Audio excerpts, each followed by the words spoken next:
देखो अनुच्छेद 22, अनुच्छेद 22 इसमें दिया कुछ दशाओं में, लिख लो कुछ दशाओं में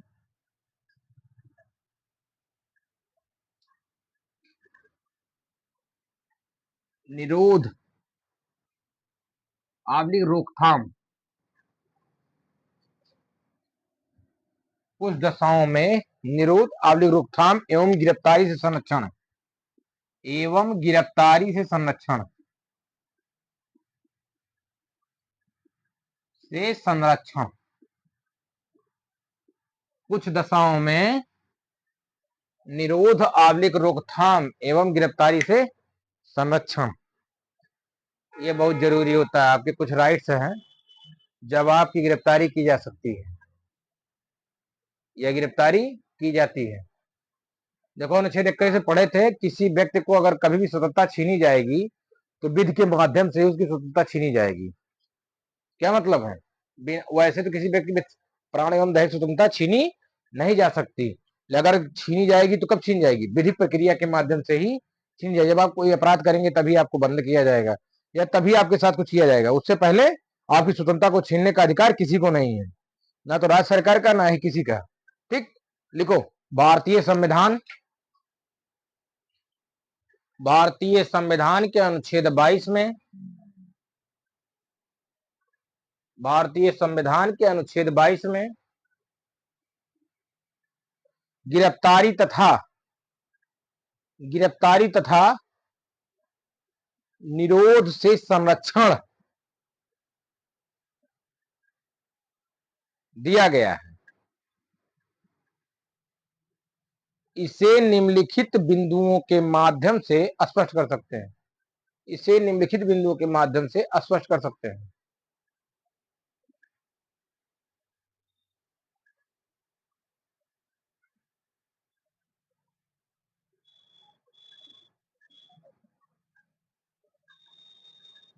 प्रावधान, हेडिंग डाल दो प्रावधान।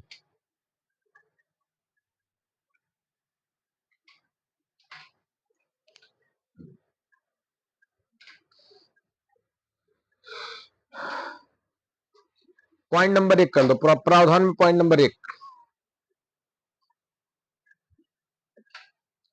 किसी व्यक्ति को गिरफ्तार, किसी व्यक्ति की गिरफ्तारी,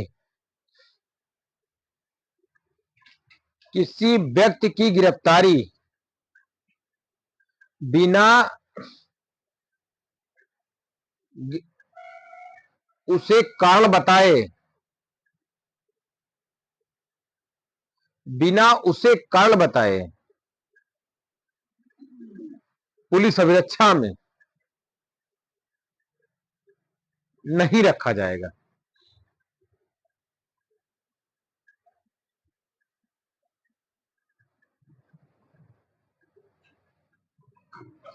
कहने का तात्पर्य है कि जब किसी व्यक्ति को पुलिस या अन्य, कहने का तात्पर्य है कि जब किसी व्यक्ति को, कहने का तात्पर्य है कि जब किसी व्यक्ति को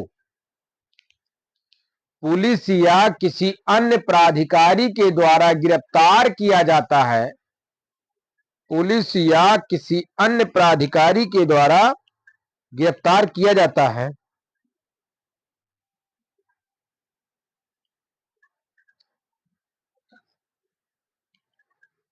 तो ऐसे व्यक्ति को यह अधिकार प्राप्त है कि,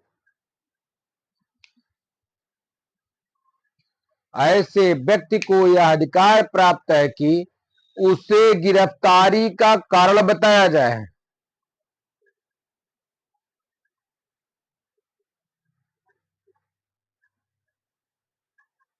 यह प्रत्येक व्यक्ति का मूल अधिकार है, यह प्रत्येक व्यक्ति का मूल अधिकार है।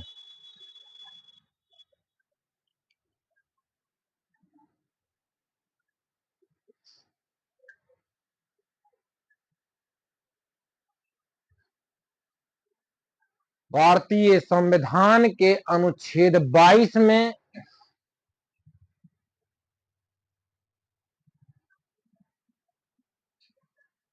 एक गिरफ्तार व्यक्ति को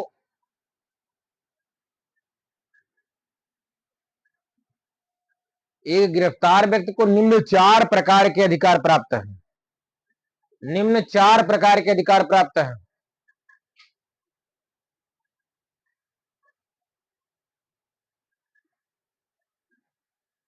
पहला,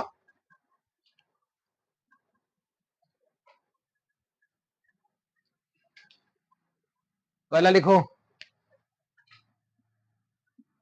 गिरफ्तारी का कारण जानने का अधिकार। गिरफ्तारी का कारण जानने का अधिकार।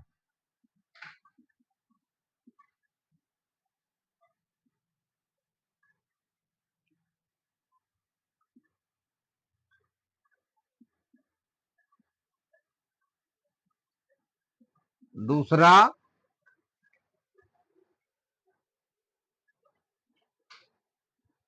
हो गया। दूसरा लिखो, अपने मन चाहे वकील से राय लेने का अधिकार।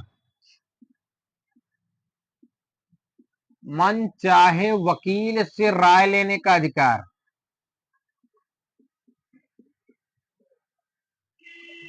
राय लेने का अधिकार, सलाह वही। जब भी आप कहीं थाने में जाते हैं तो दरोगा, यही जानते हो, दरोगा जो होता है या कोई भी होता, सिपाही या कोई पुलिस अधिकारी, आपसे यही कहता है, देखिए वकालत थाने में नहीं की जाती है। ये उनका लैंग्वेज होता है, वकालत कोर्ट में की जाती है।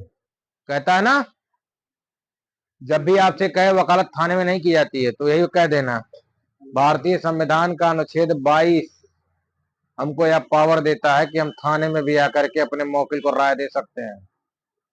ठीक है, यही सेक्शन है।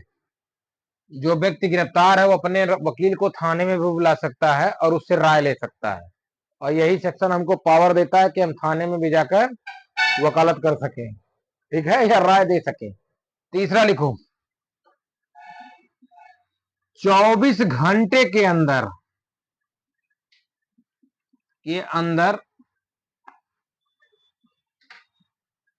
मजिस्ट्रेट के समक्ष उपस्थित होने का अधिकार।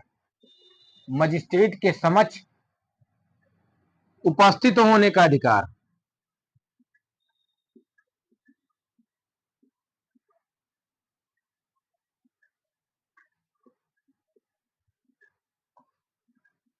चौथा पॉइंट, यदि 24 घंटे से अधिक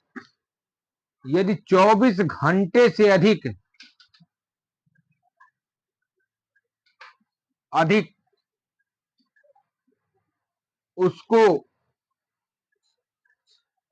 पुलिस कस्टडी में रखा जा रहा है, पुलिस अभिरक्षा में, अभिरक्षा को ही कस्टडी बोलते हैं, पुलिस अभिरक्षा में रखा जा रहा है,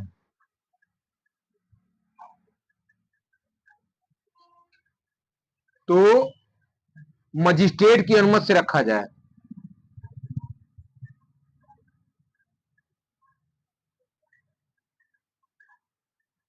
अनुमति से रखा जाए,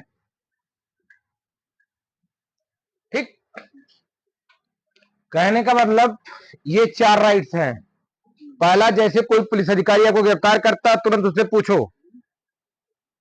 वैसे तो आप वकील हो गए, वैसे आम आदमी तुरंत कहिए वारंट दिखाइए। क्या मतलब?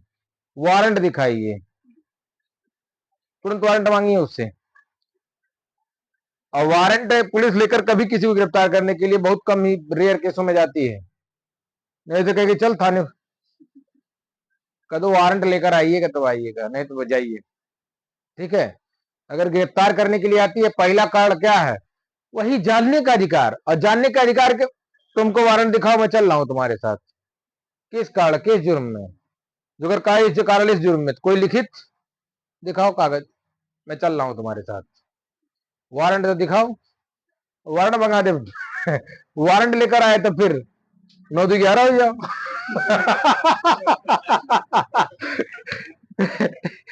हुआ क्या? नहीं, जब वारंट नोट देख लो, कागज पत्र लिए तो फरार हो जाओ। नहीं, ये नहीं कह रहा, बता रहा हूं भाई। दूसरा क्या होता है, मान लेता हूँ वारंट नोट लेकर आया, आपको थाने में ले गया, तब तुरंत अपने वकील के पास फोन मिलाओ, देखा चलिए आओ थानवा पे, 2 मिनट समझ ले, काव काव कहेगा भाई यहाँ।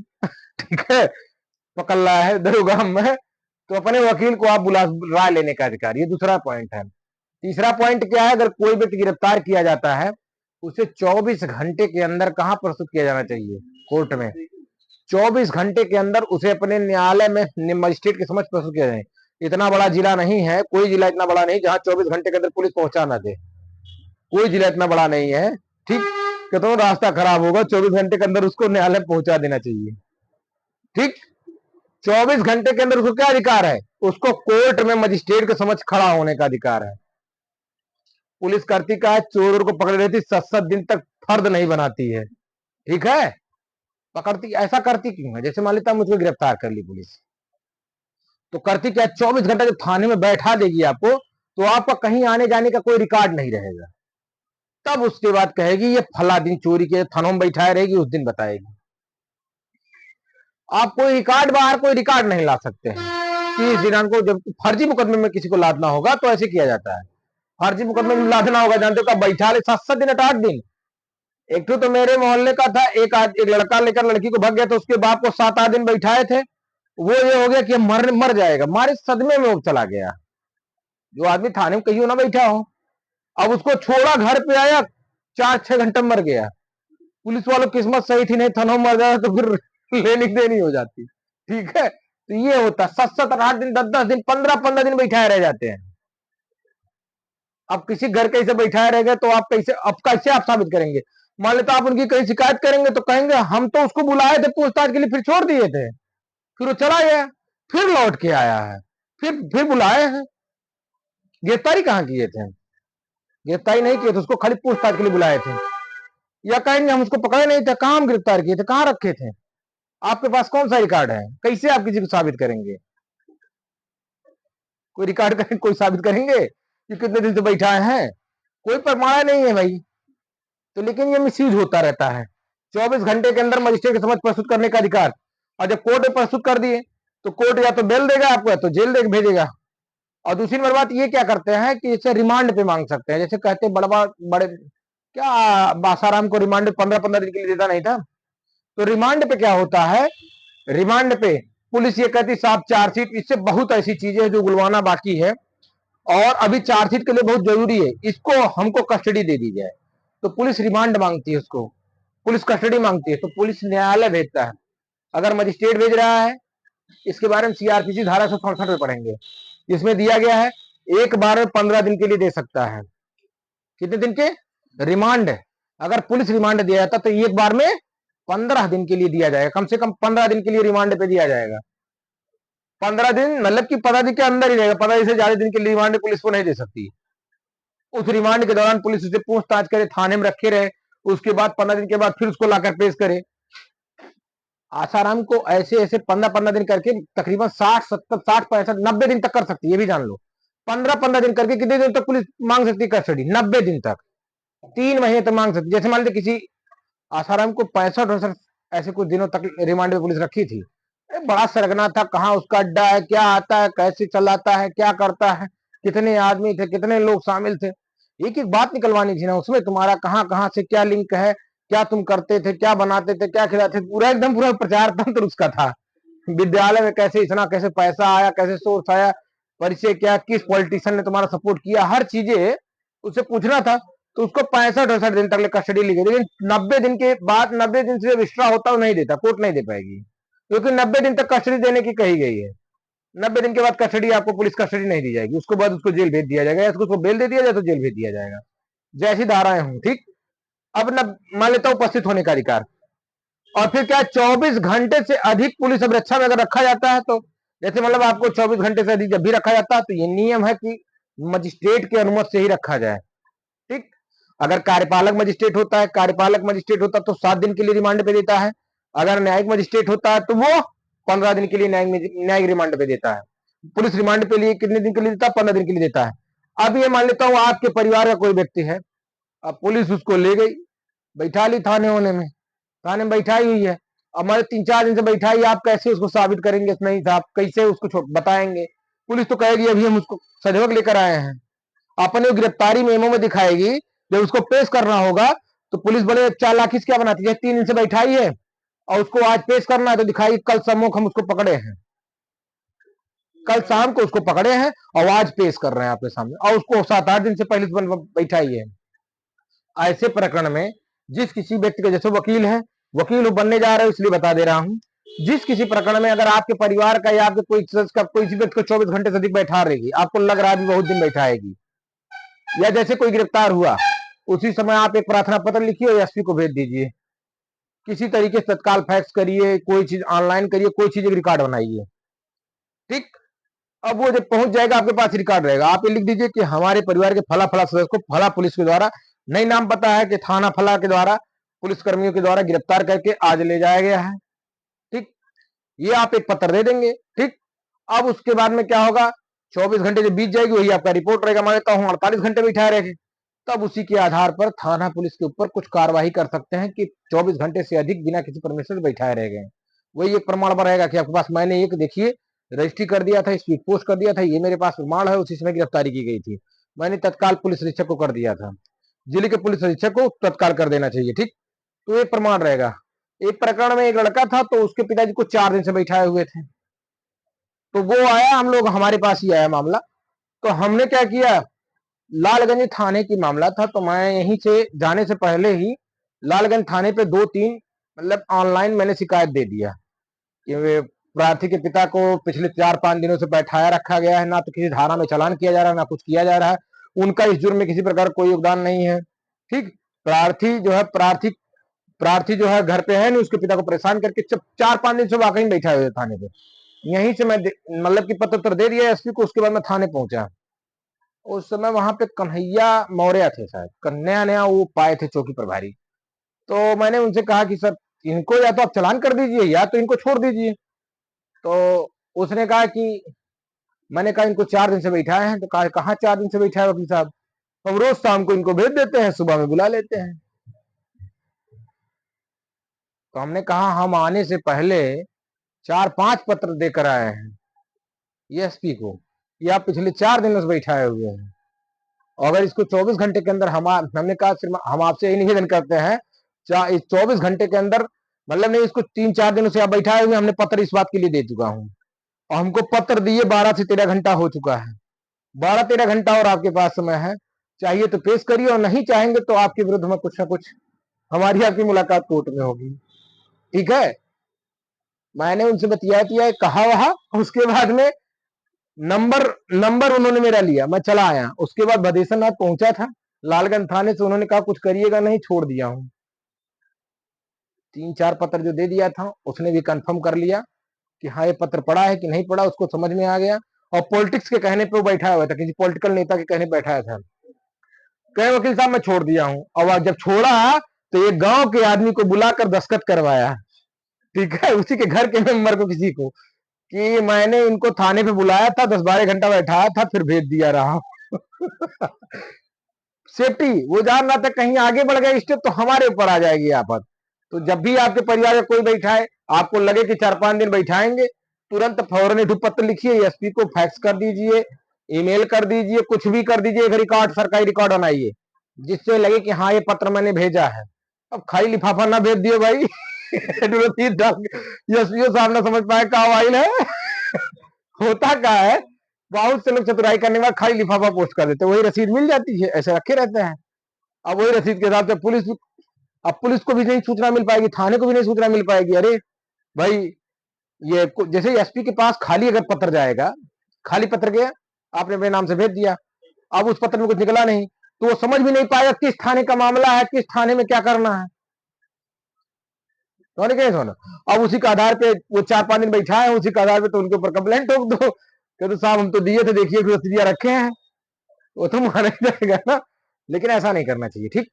तब देखो 24 घंटे से अधिक अगर जब भी रखा जाएगा तो क्या कह रहा है, मजिस्ट्रेट की अनुमति से ही रखा जाएगा। जब भी आपके परिवार में अगर किसी व्यक्ति को पुलिस पकड़ करके बैठा ली है, 4-5 दिन बैठाई हुई, मतलब तुमको लग रहा है कि 4-5 दिन नहीं चलान करेगी, बैठाए रहेगी, फौरन एक पत्र दे दो, एसपी को बाई फोन भी कर सकते हो, फोन मत करना, जैसे रजिस्टर्ड कोई रिकॉर्ड होना चाहिए, लिखित कोई रिकॉर्ड होना चाहिए।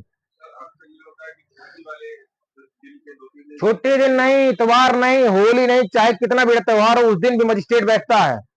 एक कोई मजिस्ट्रेट होगा जो चार्ज लिया रहेगा पूरे कोर्ट का, उसके पास पेश करना। सब किसी ना किसी कोई ना कोई चार्ज जरूर लिया होगा।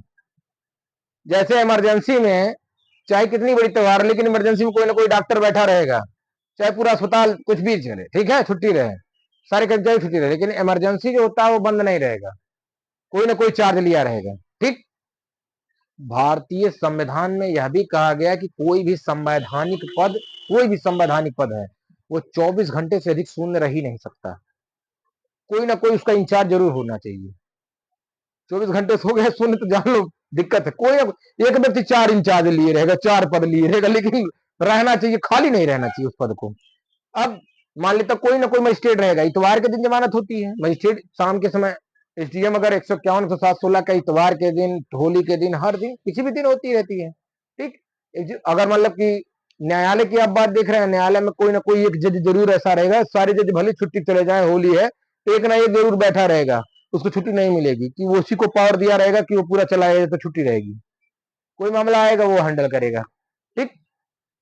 तो यही जान लेना है, अगर कोई भी जाता है तो सीधे एक पत्र लिखो, स्पीड पोस्ट कर दो, या मतलब ऑनलाइन कर दो, ईमेल कर दो, कुछ भी कर दो, वो रिकॉर्ड बना लो कि हाँ भेजे हैं, और उसके बाद तब जाके थाने में बतियाओ, एक हम कर दिए हैं, आपकी मर्जी है दे दो फोटो कॉपी, आपकी मर्जी नहीं छोड़ेंगे तो आपके विरुद्ध हम कोर्ट में मिलेंगे सीधा। 24 घंटे से अधिक आप नहीं बैठाए रह सकते हैं। ठीक।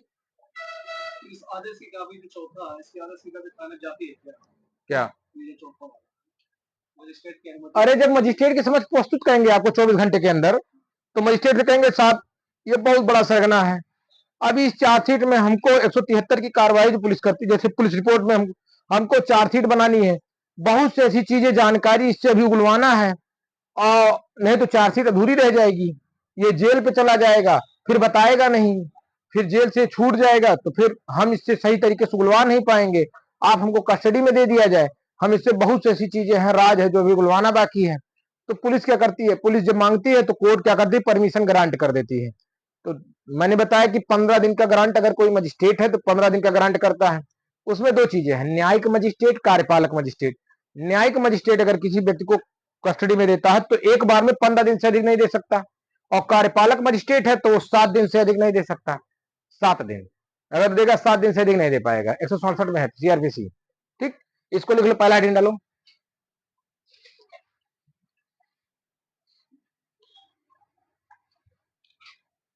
ये राइट से जानते रहो, ठीक है।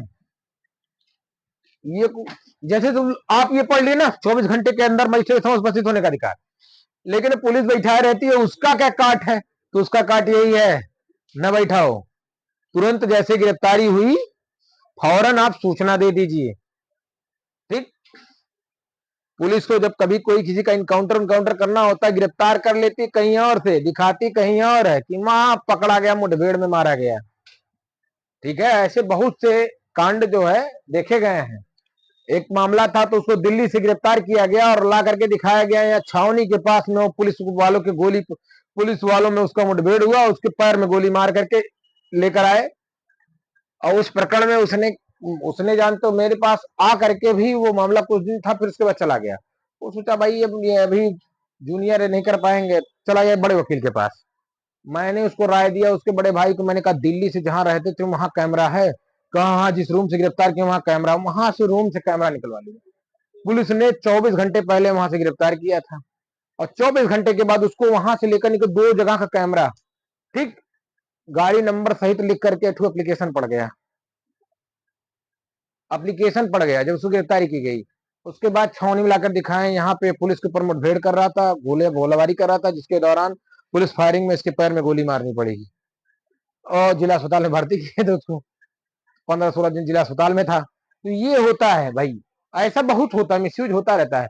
तो उसके विरुद्ध मैंने दाखिल किया, अब उसका एक प्रमाण वो मिल गया था, पुलिस ने जब उसको वहां से उठाई है 24 घंटे बाद, यहाँ पे फिर वो कैसे पुलिस पर फायरिंग करना चालू कर दिया, या तो आपकी कस्टडी से भाग गया।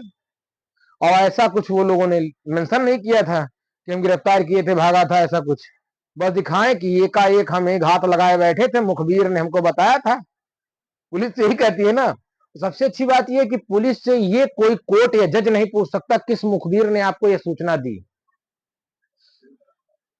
ये उनको पावर दिया गया है। किस मुखबिर ने आपको बताया यहाँ पे ये होने वाला है? ठीक ठीक है, इत्तेफाक शब्द नहीं जोड़ सकते हैं, कहेंगे मुखबिर ने हमको सूचना दिया, हम वहां पहुंच गए। अब कोर्ट ये नहीं पूछ सकता कौन मुखबिर रहा हो, तो कहे इसलिए ऐसा इसलिए एविडेंस एक्ट में दिया गया है, ऐसा इसलिए बनाया गया है कि अगर मुखबिर के बारे में पुलिस बताना चालू कर देगी तो कोई मुखबिर ये नहीं करेगा, पहले मुखबिर हत्या होना चालू हो जाएगा। ठीक है, कौन सूचना देगा भाई? सीधे कहेंगे श्रीमान, पुलिस इतना कह सकता है श्रीमान जी हम मुखबिर का नाम बताने के लिए बाध्य नहीं है, मुखबिर इससे मुखबिर की जान को खतरा है, चाहे कोई मुखबिर ना हो। ठीक है, लेकिन मुखबिर एक वर्ड लेकर के बच जाता है, सर्कल घूम जाता है। भाई अगर मुखबिर मारा जाने लगा कौन पुलिस की सहायता करेगा? लिखो इसको हेडिंग डाल दो, पहला गिरफ्तारी का कारण जानने का अधिकार, हेडिंग डालो। ऐसे ही किसी अधिवक्ता से, सुनो, किसी अधिवक्ता से कोई जज ये नहीं पूछ सकता कि आपका जो मौकिल है आपसे क्या बातें बताया, कि वो अपराध किया है कि नहीं किया है। ठीक है, वकील कहेगा नहीं बता सकता सर, रोजी रोटी का सवाल है। नहीं, व्यक्तिगत सूचनाओं के अंतर्गत वकील को भी पावर दिया गया कि उसका मौकिल चाहे आतंकवादी हो उससे क्या बताया है वो बात तो कोर्ट को बताने के लिए बाध्य नहीं है, हम नहीं बताएंगे। अब कोर्ट पूछेगा तो उसको रोक देगा, साहब आप आईसीआर मतलब एविडेंस एक्ट की धारा फला में 126 में 27 28 से बोल देगा, उसके तहत आप बाउंड है, आप हमसे पूछ नहीं सकते हैं कि मेरे मौकिल ने मुझको क्या बताया। जैसे पुलिस से ये नहीं पूछ सकते किस मुखबिर ने सूचना दिया, वैसे वकील से नहीं पूछ सकते हैं कि उसके क्लाइंट ने हकीकत में क्या बताया आपसे। ये नहीं बता सकता, आप सीधा उसका डिफेंस करेंगे, चाहे उसने अपराध किया हो या नहीं किया हो, किन परिस्थितियों में किया हो, तो वकील ही समझेगा, वो ही समझेगा, बता नहीं सकते हैं। लिखो। जो आतंकवादी पकड़ा गया तो उसका केस जो है कोर्ट ही ले लेता होगा। काहे नहीं, ले आओ हम ही लड़ेंगे। आतंकवादी हो कोई हो, देखो कानून के दृष्टिकोण में वकील हमेशा सबको निर्दोष मान के चलता है कि निर्दोष रहा होगा। ऐसा मानना चाहिए। न्याय शास्त्र का सिद्धांत कहता है जब तक किसी व्यक्ति को सिद्ध ना कर दिया जाए किसने अपराध किया है तब तक वो दोषी माना जाएगा, निर्दोष माना जाएगा, निर्दोष माना जाएगा, दोषी नहीं माना जाएगा, निर्दोष माना जाएगा, ये कहा जाता है। जैसे बताया था ना मुलजिम और मुजरिम में अंतर, आप जब पकड़े जाते हैं कोई आरोप लगा रहता तो आप मुलजिम रहते हैं, क्या रहते हैं? मुलजिम, और जब सजा हो जाती है तो क्या हो जाते हैं? मुजरिम। मुजरिम, तमाम गवाहों और सबूतों को मद्देनजर रखते हुए अदालत मुजरिम फला को ठीक है, फांसी बहुत कम दिया गया, 70-80 लोग खाली दिया ही गया अभी तक। लिखो अंग्रेजों का जमाना छोड़ देना, इधर की बात कर रहा हूं। लिखो पहले में गिरफ्तारी का कारण जानने का अधिकार, इसमें लिखो जब किसी व्यक्ति को पुलिस या किसी अन्य प्राधिकारी के द्वारा गिरफ्तार किया जाता है, लिखो जब किसी व्यक्ति को पुलिस या किसी अन्य प्राधिकारी के द्वारा गिरफ्तार किया जाता है,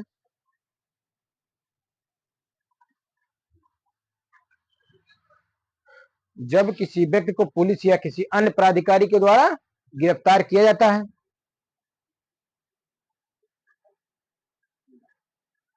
तो ऐसे गिरफ्तार किए जाने वाले व्यक्ति का प्रथम अधिकार यह होता है, तो ऐसे गिरफ्तार किए जाने वाले व्यक्ति का प्रथम अधिकार यह होता है,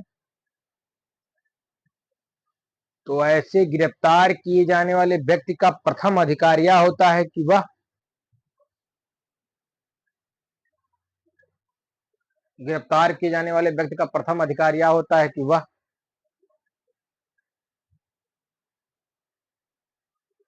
अपने गिरफ्तारी का कारण उनसे पूछे।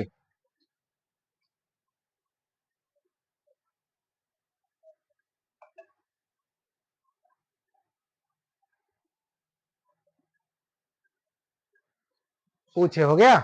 गिरफ्तारी का कारण जानने का उसका मूल अधिकार है, गिरफ्तारी का कारण जानना उस व्यक्ति का मूल अधिकार है, गिरफ्तारी का कारण जानना उस व्यक्ति का मूल अधिकार है।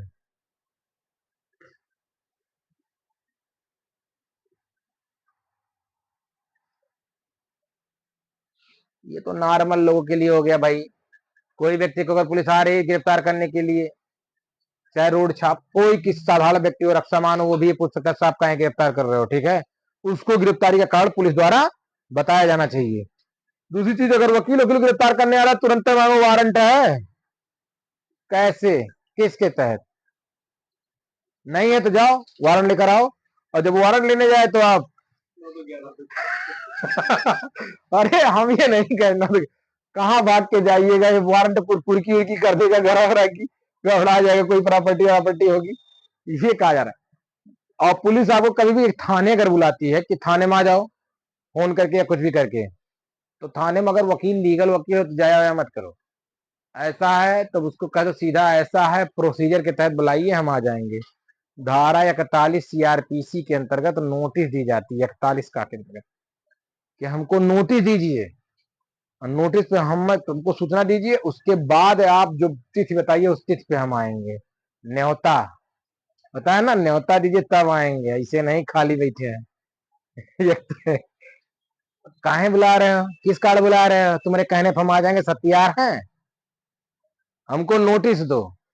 लीगल व्यक्ति हैं हर ले। अब इसे आम आदमी कह दे चले अंदर है, वो आदमी वैसे डरता हुआ पहुंच गया, ठीक है, ऐसा ना हो कुछ हो जाए दादा, चली चल चली, ठीक है। सीधे कहिए धारा 41 का है, शायद 41 का ही है शायद, हाँ 41 का के अंतर्गत हमको नोटिस भिजवा दीजिएगा, मैं यहाँ हाजिर हो जाऊंगा, ठीक, निमंत्रण सहित। निमंत्रण आना जरूरी है कि नहीं आना जरूरी है? अब भाई ऐसे तुम बताओगे तो आ जाओ, जाओ तुम जाओ। लेकिन अधिकतर मामलों में पुलिस आज भी 99% धारा 41 की नोटिस नहीं इशू करती है, ऐसे बुला लेती है सबको, आ जाइए, सब लोग चले भी जाते हैं। जब जान लीजिए आपका मामला थोड़ा पेचीदा है तो फिर कहिए नोटिस दीजिए आएंगे, उसके पहले नहीं आएंगे।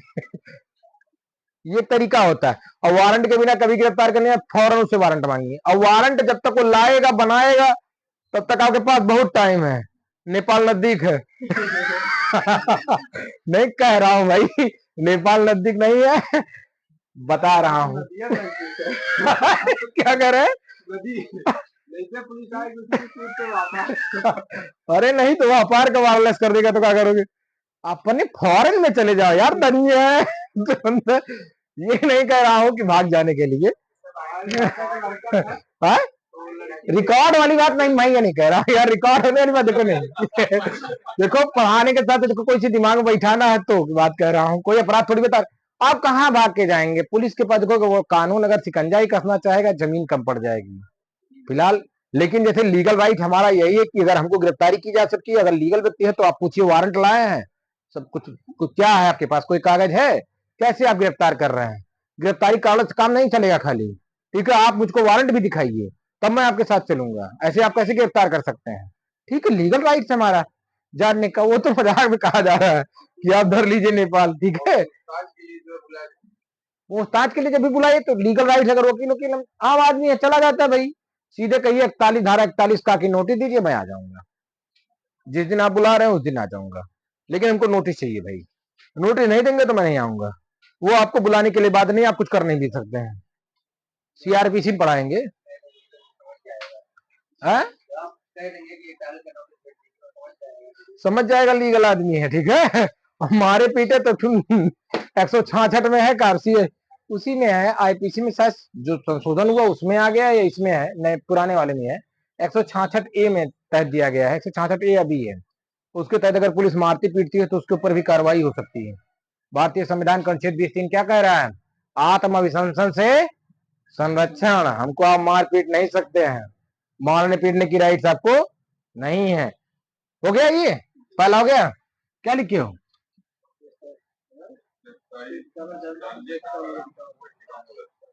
और साथ ही साथ यदि गिरफ्तारी की गई है तो वारंट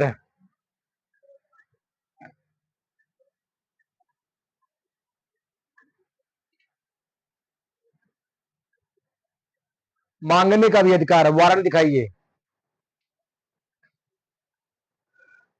भाई, लीगल राइट्स भी अगर नहीं जान, जैसे मान लेता हूं अगर आपको पुलिस ऐसे कहीं खड़े हैं, कोई आकर गिरफ्तार करना चाहे तो आप पढ़ा लिखा बेकार है, वकील का मतलब क्या है, वकील का मतलब क्या रह गया, आप बताइए। अरे राह चलते आदमी को पुलिस उठा के लेकर चली गई, चलो भाई ठीक है, अब ऐसे तुमको उठा के लेकर चली गई तो बेकार है, पढ़ा लिखा कुछ बेकार है, सीधी बात जानो, सीधे उनसे कह दो भैया ऐसा है, आप जो है वारंट दिखाइए, हम जहां कहिए तहां चलने को तैयार हैं, हम भी देख ले, तसल्ली कर ले। और वारंट पे देख लेना, न्यायालय का नाम, मोहर ओहर को लिखा रहना चाहिए, जुर्म उर्म को लिखा रहेगा उसमें तुम्हारा। और कहीं भी तुम्हारा नाम जरा था डिसबैलेंसिंग रहे, ठीक है, दीपक की जगह दीपू रहे, कह दो हमारा नाम नहीं, हम नहीं जाएंगे घला। ये हम ये नहीं है, या पिता के नाम में तनका वनका हो रहा है, ऐसा है, पहले इस वारंट को फिर से सही करा के ले आइए, फिर हम चलेंगे। ये हमारा नाम नहीं है, ये हमारा एड्रेस नहीं है, इस नाम का मैं व्यक्ति हूं नहीं। एक भी वर्ड मिस्टेक रह कह दो नहीं, ये मेरा पता नहीं है, सीधे दोबारा लेकर आइएगा तब आइएगा। जब तक वो सही कराने जाएंगे तब तक पहुंच के कोर्ट में जमानत करा लीजिए। यार कोर्ट भाई, वकील को जो होता राइट्स होता है, कौन चीज का अगर मिस्टेक हो तो कह दो ये हमारा है ही नहीं, हमारा एड्रेस ही नहीं है। आप इस चीज को पहले सही करा के आइए, सही से वारंट लेकर आइए। नाम में अगर थोड़ा बहुत गड़बड़ी है, पिता के नाम में गड़बड़ी है, इस नाम का मैं व्यक्ति है ही नहीं, ठीक है, इस नाम का व्यक्ति मैं हूं ही नहीं, ये मेरा नाम है ही नहीं। अब मैं लीगल कह रहा हूं भाई ना, वाकई में जैसे किसी का नाम दीपू है, दीपक लिख दिया गया है, कुछ भी लिख दिया गया, तो भाई मेरा नाम कैसे हुआ? पिता का नाम भले सेम पुलिस का है ना, इसको सही करवा के लेकर आओ, तब मैं चलूंगा तुम्हारे साथ। लेकिन अब जब जानकार रहोगे तभी नहीं कहोगे, जैसे कहा चलिए साहब आ रहे हैं, गाड़ी उठाए, नहीं चल बैठ मेरे गाड़ी बैठ। तो ये लीगल राइट्स है, जानकारी होनी चाहिए। एड्रेस की गलती हो तब पर मत लीजिए, कह ना हो सकता है आपके नाम का कोई दूसरा भी व्यक्ति हो। जरूरी है क्या? नहीं जरूरी बात ही, कह दो हम भाग रहे हैं, चोर हो रहे का, कह दो हम आ रहे हैं, हमारा अपना साधन है, ठीक है, इतने बड़े आतंकवादी नहीं है। देखो लिखा है ना एम तरीके से हथकड़ी लगाने का, जब उनको यह आशंका होगी कि यह व्यक्ति भाग जाएगा, ठीक, तब वो हथकड़ी लगा सकते हैं।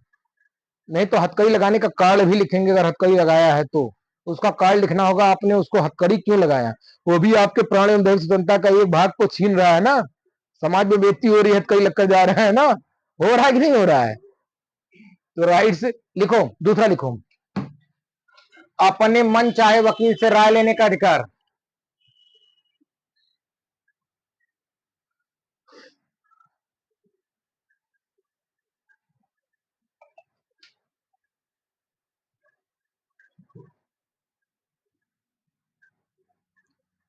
देखो अगर कोई चीज बोली जाती है तो मजाक की नियत से बोली जाती है, ठीक है, लेकिन लीगल राइट्स आपके जो है उसको जानिए। जानना ये मतलब होता है, अगर मेरा नाम है ही नहीं, जैसे अब बैंक मैं ऐसे लिखता हूं, कोई दूसरी तरीके से बैंक लिखा हो, ये स्पेलिंग में मिस्टेक हो, कोई चीज मिस्टेक कर दे, इसको भाई सही करा लाइए। देखिए मैं लीगल आदमी हूँ, लीगल आप सही करा के लाइए, हम तुरंत चलने का तैयार हैं। मोहर और न लगा रहे वारंट पे, कहते मोहर लगवा के लाइए, हम मन में नहीं करेंगे, हस्ताक्षर नहीं हम मन में नहीं करेंगे, मोहर लगा होना चाहिए, न्यायालय का नाम लिखा होना चाहिए, हर चीज होना चाहिए उस पर, और हस्ताक्षर होना चाहिए मजिस्ट्रेट का। और नहीं है तो भाई हम नहीं मानेंगे इसको, मोहर लगवा के हस्ताक्षर करवा के लेकर आइए, तब मानेंगे इसको। सीधा, बहुत लीगल बात, लीगल लीगल फैक्ट बात करिए। कैसे आप सामान लेने जाते हैं, पर्ची पे अगर 100 रुपए के ले रहे हैं तो 100 रुपया लिखा हुआ है, अब थोड़ी आपको बना के पर्ची देगा 500 रुपए का, ये 50 रुपए पर्ची थोड़ी बना के देगा, कहोगे मतलब कि हम खरीद रहे हैं 100 रुपया तुमको दे रहे हैं, तो 50 रुपए का पर्ची दे रहे हो। तो वहां अगर तुम लोग यहाँ भी करो तुरंत है, मोहर नहीं लगा, मोहर लगवा के लेकर आओ, नाम नहीं स्पष्ट है, नाम स्पष्ट करा के लेकर आओ, एड्रेस सही नहीं चाहिए, एड्रेस सही से लिखा के लेकर आओ। नहीं तो किस लिए भाई, हम तुम्हारे कहने पर चले चले। लिखो, दूसरा लिखो, क्या लिखो, अपने मन चाहे वकील से राय लेने का अधिकार। राइट्स जैसे होता क्या, हम ही कॉपरेट कॉपरेट कॉपरेट हर कानूनी कार्यवाही में करना चाहिए, जब भी मतलब कि ये तो लीगल राइट्स है, मैं ये नहीं कह रहा हूं, जब आपको लगे कि ये गलत है तो वहां पे आपको जरूर आवाज उठाना चाहिए। लीगल राइट्स वैसे हमारे लीगल राइट्स है, जो लीगल राइट्स उसकी हम मांग कर सकते हैं कि नहीं कर सकते हैं, हमको संविधान ये पावर देता है, कहे नहीं कर सकते भाई। आप बिना मतलब के ले जाकर 4 दिन थाने में बैठाए रह सकते, किसी को गाली दे सकते, किसी को मार सकते, किसी पीट सकते हैं, आपके ऊपर कोई कार्रवाई नहीं होती, हमारा जो अधिकार है। इसीलिए वकील से जो, पुलिस किसी से नहीं डरती, केवल वकील से, और नेता भी किसी से नहीं डरता, केवल वकील से। आज आपको बता दे रहा हूं, अगर समाज में दोनों जो पल रहा है, वो समाज हो गया, समाज के लोग हो गए, लेकिन उसको पकड़ने वाला तराजू जानते हो, वकील ही है। उसको पकड़ा है वकील ही है। मध्य का भाग या मध्य की डंडी मान लो, वही वकील ही है। वो बैलेंस करके रखा है। अगर समाज में वकील ना रहे तो बहुत से ऐसे कारनामे, बहुत से ऐसे अपराध हुए हैं जहां पुलिस बहुत ही अमानवीय व्यवहार करती है। ठीक है, बहुत से ऐसे कांड देखने मिला है। पता है कितना ऐसे कांड हुए हैं कि जिसमें पता पुलिस, जानते हो, पुलिस लूटा हुआ सामान सरकार तक नहीं पहुंच पाती, बीच में ही रख लिया जाता है। बहुत से ऐसे करप्ट ऐसे पकड़े गए, तमाम ऐसे केसेस हुए हैं। ठीक है, वकील, सबको ये भय होता है, पुलिस वालों क्या भय होता है, जैसे किसी को मारे सोचते कौन वकील पकड़ लिया तो हमारे विरुद्ध कर देगा। ये किससे डर है? वकील से। नेता किसे डर है? नेता बहुत कहेगा फोन कर देंगे, देखते थनोप कहां इसका दर्ज होगा, तो सोचता कौन वकील पकड़ लेगा, कोर्टवश दर्ज करा देगा। इसीलिए इन लोग को पता है कि थर्ड दरवाजा इन लोग के पास सबसे बड़ा दरवाजा कोर्ट का है।